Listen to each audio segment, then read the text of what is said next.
Thanks, Matt, for coming up to Sydney. Pleasure, Rob. We enjoyed the forum this morning. We must have had 60, 70 mid-sized businesses talking about cybersecurity risk. You started off by talking about some of the things you're seeing on our global hotline in terms of IT risk and cybercrime. Could you talk a little bit about some of the major trends we're seeing right now? By far and away, the biggest trend that we're seeing right now is a very significant increase in CryptoLocker. CryptoLocker is a form of virus, if you like, that comes in and encrypts your systems and data so that you can't access it, and essentially your business can't do what it needs to do. We're also seeing an issue that's stemming out of that is the design of computer systems and networks has gone very far to an online world, and we actually need to go back to an offline world with regards to the security and currency of our backups, so that we know that we've got a last line of defence, if you like, against things like the crypto lockers getting through. What we know based on this is it's not a technology issue anymore, and it never has been, but more than ever it's a people process technology. We're seeing, as Alex, one of our partners, discussed, from a fraud perspective, the process element of online fraud and how process variation and not adhering to process is the cause of some of the issues, and where we're seeing processes that could be enhanced by asking some simple questions could have actually stopped the security issue happening in the first place.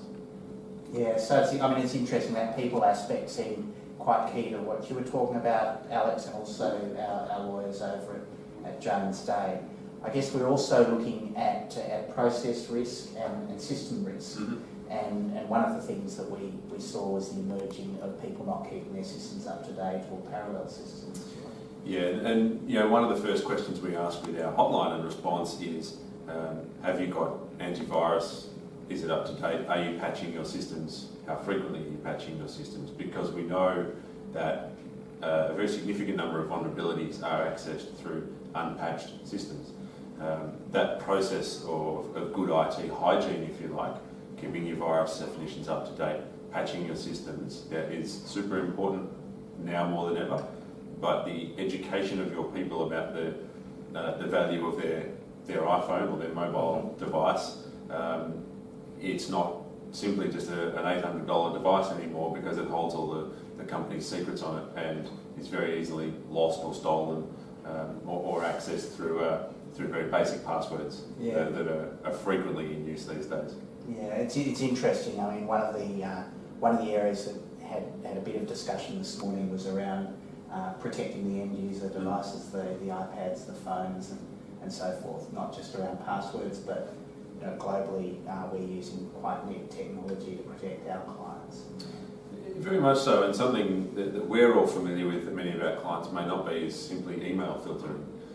Many of the viruses or the security exploits get through email, so they come at their risk from a technical issue. We can use the email as the technology, and then they prey on the people issue to actually execute the virus for them or the malware for them. So having the right systems in place to filter your mail and do all the checks and run your antivirus, and then having the education in place for your people to understand what to look for and how to spot a fake email or a potential virus or piece of malware is equally as important. Yeah, it's interesting. I mean, just yesterday there was a cybersecurity minister sworn in as part of the new Turnbull government, and we had some legal discussion today about the emerging legal and jurisdictional issues, and it seems it's still quite uncertain, but the trends are starting to be clearer. It's very uncertain. There's been a bill in front of Parliament for probably 18 months now with regard to mandatory data breach notification. So where a client or a firm has a loss of data or a suspected loss of data, there'll be some legislative requirement to notify the customers or the people who own that data. But also too, we're seeing some interesting manoeuvres from ASIC with their most recent report, which is putting the spotlight on the top end of town, if you like, but it's certainly only a matter of time before that trickles down to businesses of all size, and particularly mid-sized business. Yeah, I mean, it's interesting, isn't it? It's voluntary code, and we can see that firming up and then going past the top 20 and down into the businesses we're working with in the mid-size market. Correct. It recognises the supply chain issue. We're all reliant on each other. We're now all reliant on each other for cyber security as well. Yeah. So that's a wrap, but it was an interesting session. We learned that it wasn't just about technology, it was about people and process, and there were some really interesting issues emerging for a number of our clients today, and it's an interesting and ongoing part of our dialogue. So thank you very much, Matt, and Thanks very much. look forward to regrouping down in Melbourne with the mid-sized businesses down there. Indeed.